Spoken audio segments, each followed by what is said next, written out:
Chapter 16. A New Clue. For 2 days after the arrival of the telegram from Chicago, which stated that Carson Drew had left for home, Nancy waited hopefully. But as the time passed and no word was received from her father, her anxiety intensified. All sorts of unpleasant thoughts began to trouble her. Had her father met with an accident? Perhaps, in crossing the street, he had been struck by an automobile. Oh, if only he would come or send word of his whereabouts. The suspense was almost unendurable.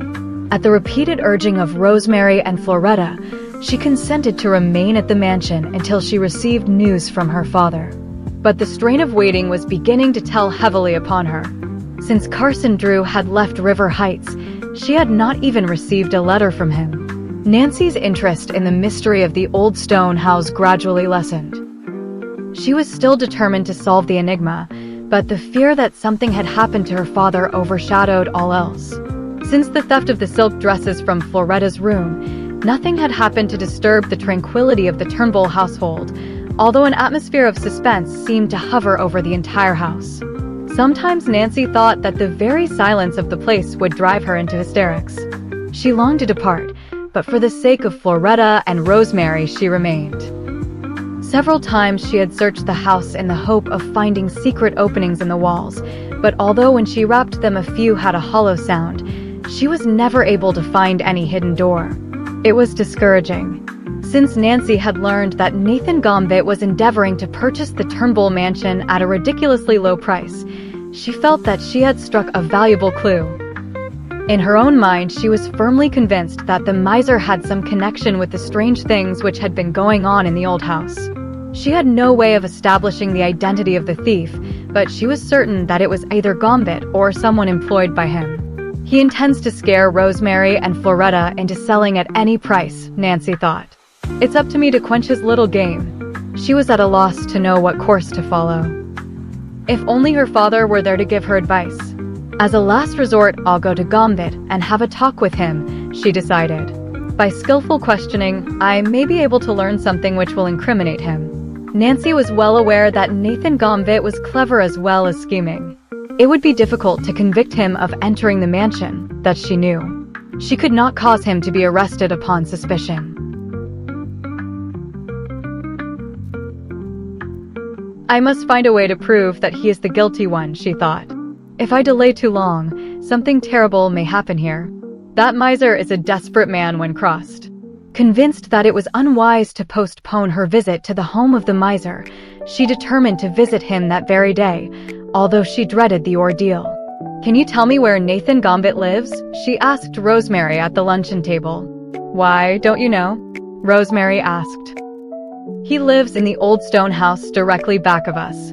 Nancy gave an exclamation of surprise. I wish I had known that before. We would have mentioned it, but we thought you knew. You think Gambit has something to do with the mystery? Floretta questioned curiously.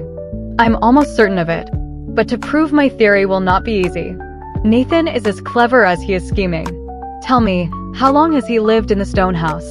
Oh, for years. And a mighty unpleasant neighbor he is too. I can imagine, and Nancy smiled grimly.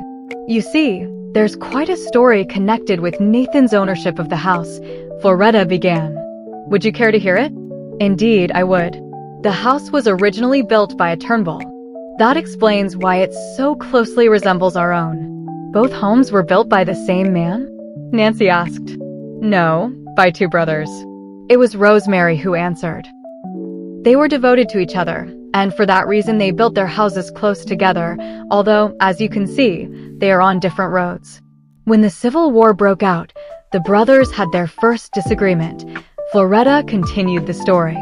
William, the brother who owned this house, was a staunch supporter of the Union, but the other brother joined the Confederate forces. He gave his life as well as his fortune to the cause, Rosemary broke in.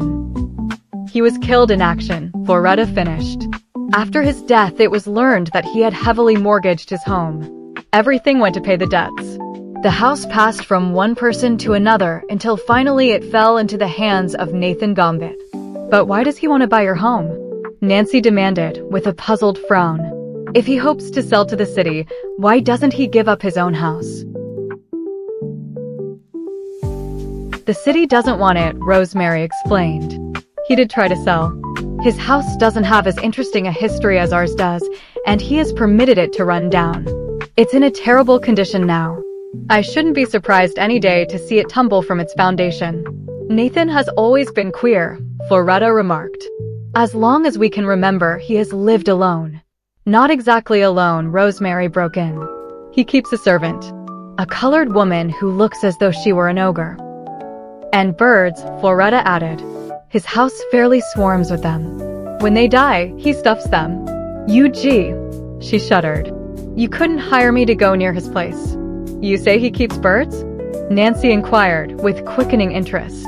What kind? Oh, most every kind, I guess, Rosemary answered. Parrots. You can hear them screeching clear over here sometimes. Does he keep canaries? Nancy questioned eagerly. Oh, yes, Rosemary agreed. The significance of the question did not dawn upon Rosemary and Floretta, and Nancy did not tell them what was in her mind. At once she had thought of the two canaries, which had found their way into the mansion so mysteriously. Was it not likely that Nathan Gambit had brought the birds from his own home? But how had he succeeded in entering the mansion without being discovered? That question remained unanswered. I must visit the other house without delay, she told herself. But how can I manage it? If I openly call upon Mr. Gambit, he's certain to suspect my purpose and perhaps hold me a prisoner. If only she could find a way to enter the house without Nathan's knowledge. I'll keep a close watch on the house, and I may see him leave, she decided. If I do, that will be my chance. Nancy was excited at the information which she had secured and was eager for action. She felt that the solution to the mystery was almost within her grasp. She laid her plans carefully. She refrained from telling Rosemary and Floretta of her intention to visit Gambit's house, for she knew they would be afraid to permit her to attempt the dangerous mission. If conditions are right, I'll slip away this very night, she resolved. All that afternoon she moved restlessly about the house, making frequent trips to the window to glance searchingly toward the old stone dwelling which was half hidden by tall trees. Time never dragged more slowly, Nancy complained. I wish night would come.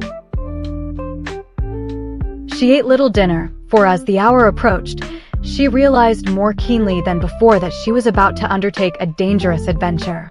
Clouds had been forming in the sky all afternoon, and by the time the shadows began to gather, a drizzly rain had set in.